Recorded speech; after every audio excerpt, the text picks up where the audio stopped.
Graça e paz do Senhor Jesus Cristo para todos. Hoje eu vou gravar um vídeo aqui falando sobre o maior engano da Igreja Católica Apostólica Romana.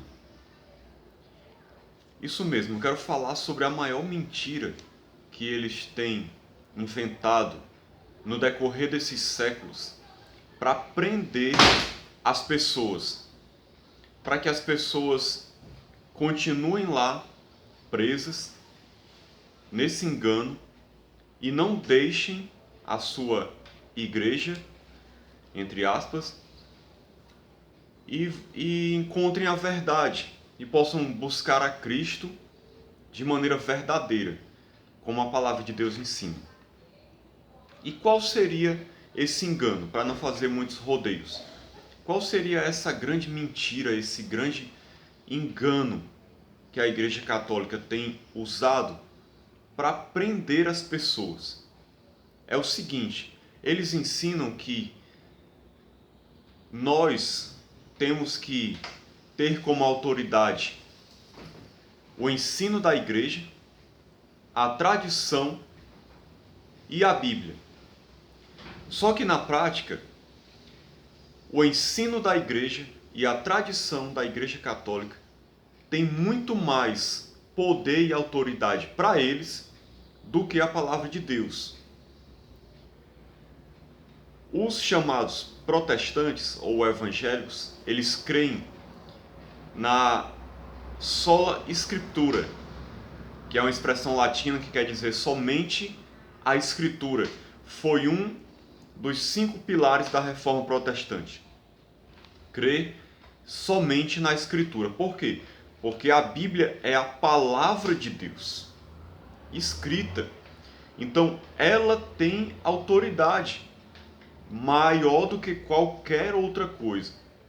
Então, indo direto ao ponto, o que a Igreja Católica afirma é que, como a Igreja foi quem escreveu a Bíblia, então a Igreja tem autoridade maior do que a Bíblia.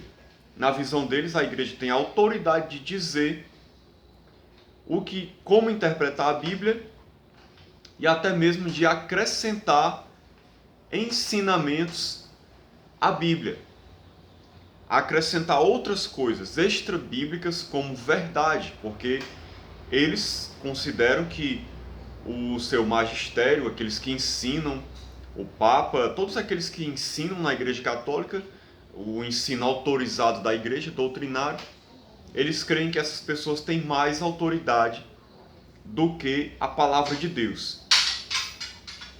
Eu quero ler aqui alguns versículos para você poder compreender a verdade da Bíblia a respeito desse assunto. Eu vou ler aqui primeiramente 2 Pedro, capítulo 1, versículo 20, que diz assim: sabendo primeiramente isto, que nenhuma profecia da Escritura provém de particular elucidação, porque nunca jamais qualquer profecia foi dada por vontade humana. Entretanto, homens santos falaram da parte de Deus, movidos pelo Espírito Santo. O que está dizendo aqui é o seguinte: a Bíblia foi escrita por homens santos que falaram da parte de Deus. Eles não falaram aquilo que eles queriam, mas eles escreveram algo que foi inspirado por Deus, algo que é maior do que eles. Eles escreveram a palavra de Deus, eles foram simplesmente usados para isso. Vamos ver aqui também 2 Timóteo capítulo 3, versículo 16, que diz assim: toda a Escritura é inspirada por Deus, em outras palavras, ela foi soprada por Deus, e útil para o ensino, para a repreensão, para a correção, para a educação na justiça, a fim de que o homem de Deus seja perfeito e perfeitamente habilitado para toda boa obra. Então a própria Bíblia afirma de si mesma que ela é a palavra de Deus. Foi inspirada por Deus, homens santos falaram da parte de Deus e escreveram algo que é útil para o ensino e perfeitamente capaz de habilitar o homem para toda boa obra, ou seja, para viver conforme a vontade de Deus. Então, os homens, quando escreveram a Bíblia, eles escreveram algo que era superior a eles mesmos. Não é pelo fato deles terem escrito a Bíblia que a igreja pode arrogar para si a autoridade de adulterar ou até mesmo acrescentar coisas à Bíblia pelo fato dos homens terem escrito a Bíblia, da igreja ter escrito a Bíblia. Não, porque eles escreveram algo superior a eles mesmos. Eles escreveram a palavra de Deus, santa, pura, e que é a regra de fé para o seu povo.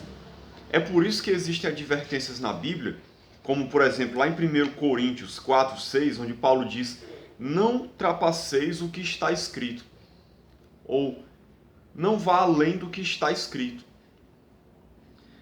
Porque nós não podemos ir além do que o texto bíblico fala. Nós não podemos tomar como verdades coisas que a Bíblia não diz, porque Deus deixou a sua palavra como instrução para o seu povo, para nos guiar no caminho da verdade. Qualquer tipo de ensinamento que não consta na Bíblia, ele é um acréscimo perigoso que muitas vezes vai ao contrário do que está escrito na Bíblia. É por isso que lá em Apocalipse, no versículo 22, 18 e 19, diz assim, ó: se alguém tirar qualquer coisa das palavras do livro desta profecia, Deus tirará a sua parte da árvore da vida, da cidade santa e das coisas que se acham escritas neste livro. E o versículo 18 diz: eu a todo aquele que ouve as palavras da profecia deste livro testifico, se alguém lhes fizer qualquer acréscimo, Deus lhe acrescentará os flagelos escritos neste livro. Então o livro de Apocalipse, ele proíbe tanto você acrescentar quanto tirar coisas desse livro. Mas isso não vale só para o livro de Apocalipse. Se vale para o livro de Apocalipse, que é um escrito inspirado, vale para qualquer escrito inspirado por Deus. Qualquer livro da Bíblia, ele tem essa mesma autoridade do livro de Apocalipse. Você não pode acrescentar nem tirar nada. É por isso que Paulo fala também em Gálatas 1:8, que ainda que eles mesmos... Eu vou ler para você ver como é interessante. Porque eu citando, pode perder um pouco da profundidade do texto. Veja o que Paulo diz em Gálatas 1, versículo 8, e aí eu vou fechar a questão dos textos bíblicos aqui. Paulo diz assim: mas ainda que nós, ou mesmo um anjo vindo do céu, vos pregue evangelho que vá além do que vos temos pregado, seja anátema. Ou seja, Paulo está dizendo assim, ainda que nós mesmos, ou seja, a igreja, a gente que está escrevendo isso aqui, usados por Deus, se a gente vier e pregar um outro evangelho, diferente desse aqui, que vá que vá além do que temos pregado, mesmo que seja nós, ou um anjo que escreva algo além disso aqui, que seja considerado anátema. Ou seja considerado uma pessoa que está debaixo de maldição, amaldiçoado. Então ninguém, nenhum homem, qualquer pessoa da igreja ou um anjo pode vir pregar algo além do que foi pregado na Bíblia e as pessoas seguirem a isso como verdade. Nós não podemos aceitar. Tal pessoa deveria ser considerada amaldiçoada. E aí eu fecho aqui essa questão dos textos bíblicos, foi só para você poder ver como a Bíblia é a autoridade máxima, a palavra de Deus, e que não pode ser adulterada nem acrescentado nada. Agora vamos para o que aconteceu durante a história. Mais ou menos no ano 300 depois de Cristo, se converteu um imperador romano chamado Constantino. Esse homem, quando ele se converteu, ele começou a se tornar favorável, obviamente, ao cristianismo. Então a perseguição aos cristãos acabou, praticamente, porque o imperador se converteu. Então a perseguição acabou. Depois de algumas décadas, o cristianismo foi inclusive declarado como a religião oficial do Império, se eu não me engano, no final do quarto século, 300 e alguma coisa. Não lembro qual foi o concílio. Então veja só a situação, o imperador se convertendo e deixando de ter perseguição, o cristianismo se tornando a religião oficial do Império, várias pessoas começaram a entrar na igreja em massa, multidões de pessoas entrando na igreja.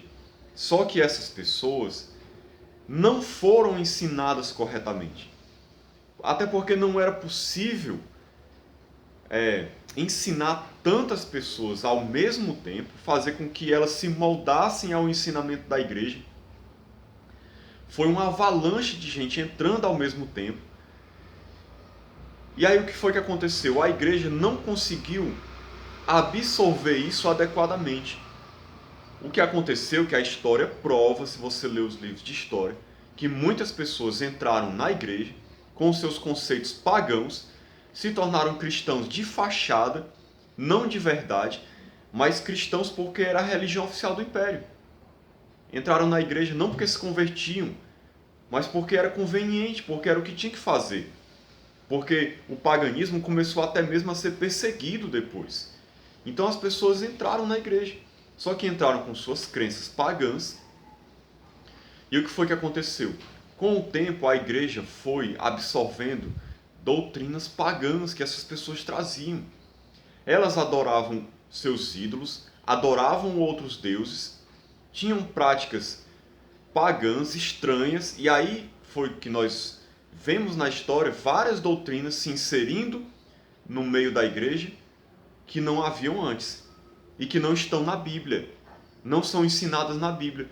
Por exemplo, para a gente compreender praticamente aqui, a veneração dos santos, isso não existe na Bíblia.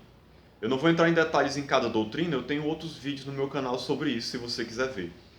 Mas a veneração dos santos, intercessão dos santos, veneração de Maria, ter Maria como Senhora, como corredentora, intercessora, e da mesma maneira os santos da igreja que foram elevados a um patamar de superioridade aos outros e começaram a fazer orações a essas pessoas, começaram a criar imagens e aí se prostrar diante dessas imagens, prestar culto, cantar louvores a Maria, aos santos, a essas imagens deles, fazerem procissões, todas essas coisas foram inseridas na igreja no decorrer da história. Isso eram práticas pagãs, daqueles povos pagãos, eles faziam isso com os seus deuses. Agora você vai procurar isso na Bíblia, aonde que tem? Não tem. Eu desafio qualquer pessoa a procurar na Bíblia isso e dizer que isso é ensinado na Bíblia. Em nenhum lugar é ensinado na Bíblia sobre essas coisas, sobre purgatório, sobre salvação pelas obras, sobre a questão da missa, que é tido como se fosse uma repetição do sacrifício de Cristo. Todas essas coisas não tem na Bíblia. Na Bíblia você não vê sendo ensinado que nós precisamos fazer oração a pessoas que morreram. Na Bíblia as orações são feitas a Deus ou a Cristo, e em nome de Jesus, tendo Jesus como o único mediador, intercessor, porque é isso que a Bíblia ensina. De maneira nenhuma a igreja prestava culto a homens ou mulheres, pecadores e mortais como nós. A igreja sempre prestou seu culto, a adoração, louvor, suas orações a Deus, a Cristo, tendo Cristo como o mediador e o único intercessor. Você não vê isso na Bíblia. Isso que é feito hoje na Igreja Católica. Isso foi inserido depois, por causa do paganismo que se infiltrou dentro da igreja e muitas outras doutrinas, que não dá para entrar em detalhes aqui. Foram inseridas, mas você não vê isso na Bíblia. Eu desafio você a encontrar isso na Bíblia. Só que eles precisavam inventar uma estratégia para que as pessoas não questionassem isso. Porque se as pessoas começassem a questionar o fato de não ter isso na Bíblia, ia ser um problema para eles. Então o que foi que os líderes da Igreja Católica fizeram? Eles começaram a ensinar que nós não devemos ter como autoridade simplesmente a Bíblia, mas que a maior autoridade é a própria Igreja.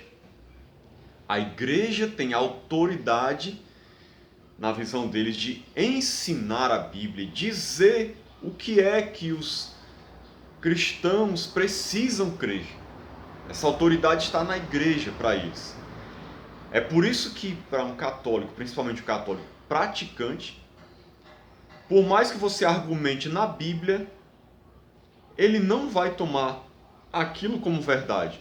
Porque para ele o que vale é o que a Igreja Católica ensina. Porque essa é a autoridade para eles. A tradição, o que a Igreja ensina, o que os papas ensinaram. Então o que eles ensinaram é tido como verdade, mesmo que isso vá contra a Bíblia. Quando vai contra a Bíblia, o que eles fazem? Distorcem muitas vezes textos bíblicos, como aquele que diz: mulher, eis aí o teu filho, filho, eis aí a tua mãe. Textos onde as pessoas intercedem uns pelos outros enquanto estão vivos. O texto de Apocalipse 12, e aí distorcem, fazendo pensar que ali é Maria. Distorcem os textos da Bíblia para tentar fazer a Bíblia se enquadrar à sua doutrina. E dizem abertamente que você tem que crer no que a Igreja ensina. Então a Igreja começou a ensinar que Maria era senhora, as pessoas acreditam que Maria era senhora, mesmo isso não tendo na Bíblia. A Igreja começou a ensinar que Maria subiu aos céus, mesmo não tendo na Bíblia, mas a Igreja acredita, porque é tradição da Igreja. Foi ensinado. A Igreja começou a ensinar sobre intercessão aos santos. As pessoas praticam, veneram imagens, prestam culto aos santos. E isso é aceito por quê? Porque a Igreja ensinou que nós podemos fazer isso. A Igreja Católica. E aí as pessoas tomam isso como verdade. E não o que a Bíblia diz. Então essa foi a grande sacada deles. Uma estratégia diabólica, eu diria, que fez com que as pessoas ficassem presas à Igreja. Quando elas leem a Bíblia e não encontram as falsas doutrinas da Igreja Católica na Bíblia, então elas ficam presas porque elas acham que a Igreja tem mais autoridade para ensinar do que a Bíblia, mesmo que distorcendo, adulterando ou acrescentando coisas. Então o que é que elas pensam? Não, se a Igreja ensina isso, então a Igreja está certa. Eu não posso questionar o que a Igreja ensina. Eu tenho que permanecer na doutrina da Igreja Católica, porque me ensinaram assim, essa é a verdade. Não importa se a Bíblia diz diferente, eles têm autoridade de interpretar a Bíblia. Os mestres da Igreja têm autoridade de dizer o que é a verdade. E eu tenho que acreditar, eu não posso questionar, porque se eu questionar, eu estou questionando a Deus. Estou questionando ao Espírito Santo, porque creem que o Papa é o vigário de Cristo. Ou seja, o substituto de Cristo aqui na Terra. E na verdade o Espírito Santo é quem faz essa função. Então o que o Papa disser, ninguém vai questionar. Essa estratégia foi muito inteligente. Porque aí mesmo a pessoa vendo a verdade na Bíblia, ela está tão cega por causa da lavagem cerebral que foi feita, que ela não vai questionar. Porque ela vai crer que a Igreja tem mais autoridade do que a Bíblia. E aí ela vai acreditar no que a Igreja ensina, cegamente, sem questionar. Queridos, isso é muito perigoso. Isso é terrível, porque isso é uma estratégia que prende as pessoas na mentira e faz com que as pessoas não se voltem para a verdade. Mas a Bíblia diz, Cristo falou isso em João capítulo 8, conhecereis a verdade vos libertará. Conheça a verdade da palavra de Deus. Compare com o que a sua igreja ensina e veja quem é que está certo. E você tem que pensar e decidir: será que a igreja tem mais autoridade do que a palavra santa de Deus, pura e perfeita? Será que a igreja, a instituição Igreja Católica Apostólica Romana, que, como eu falei, durante a história se infiltraram nela vários hereges, pagãos, influenciaram seus ensinos, adulteraram os ensinamentos, adulteraram o que a igreja ensinava e começaram a ensinar várias coisas erradas? Você acha que essa instituição representa Deus, ensinando ao contrário da Bíblia, ensinando contra a palavra de Deus que foi escrita? E como nós lemos aqui, ela tem autoridade e não deve ser distorcida e deve ser acreditada. Você acha que uma instituição que é tomada de pessoas com esse pensamento pagão tem mais autoridade do que a palavra de Deus? Reflita nisso. Reflita nisso pelo seu próprio bem, pela salvação da sua alma. E medite e veja a verdade. Não permita que simplesmente as pessoas te prendam no engano, dizendo que você deve se submeter ao que alguns homens estão ensinando. Então, para finalizar aqui, eu quero dizer para você: leia a Bíblia, estude ela, tirando todos os preconceitos que você tem, do que foi ensinado para você, e veja a verdade que é ensinada aqui. E você acha que algum homem tem autoridade de mudar isso? Paulo diz que nem ele mesmo, nem um anjo do céu poderia pregar um outro evangelho, uma outra coisa. Mas é isso que a Igreja Católica tem feito. Pregado uma outra mensagem, dizendo que essa mensagem é a verdade e que vocês têm que se submeter a elas, porque a Igreja tem a autoridade de ensinar o que é correto mais do que a palavra de Deus. Então reflita, quem é que tem mais autoridade? Homens falhos, pecadores, que já provaram durante a história que não são dignos de confiança, ou a palavra de Deus? Quem é que tem mais autoridade? Tem até um livro que foi escrito pelo historiador Jeová Mendes, 30 papas que envergonharam a humanidade. Mais ou menos isso o título. Mostrando os erros terríveis que os papas cometeram durante a história, as coisas absurdas que a igreja fez. E você acha que uma instituição dessa tem mais autoridade do que a Bíblia? Eu pertenço a uma igreja evangélica, mas se qualquer pessoa vier ensinar alguma coisa contrária à palavra de Deus, eu fico com a palavra de Deus. A Bíblia tem mais autoridade. Ela é a minha base sólida, em que eu posso confiar, porque eu sei que ela foi a palavra de Deus escrita aos homens. Agora eu vou colocar minha confiança em homens falhos, pecadores? Se nós formos achar que a igreja, qualquer igreja, tem mais autoridade de ensinar do que a Bíblia, nós corremos o risco de acreditar em qualquer coisa. Porque qualquer coisa se dizendo um mestre, qualquer pessoa se dizendo um mestre na igreja, pode vir, pregar qualquer ensinamento e dizer que a gente tem que acreditar. E aí a gente vai acreditar, porque é um mestre da igreja, um papa, seja lá o que for, que está ensinando. E aí eu vou acreditar nessa pessoa e deixar de acreditar na Bíblia? Meu querido, abra os seus olhos, medite, reflita nisso. E que Deus possa iluminar o seu coração e ajudar você a compreender a verdade. E que a verdade te liberte. Seja uma pessoa que pensa, que questiona, que reflete. Reflita sobre tudo isso que eu disse, em nome de Jesus. E que Deus te abençoe. Amém.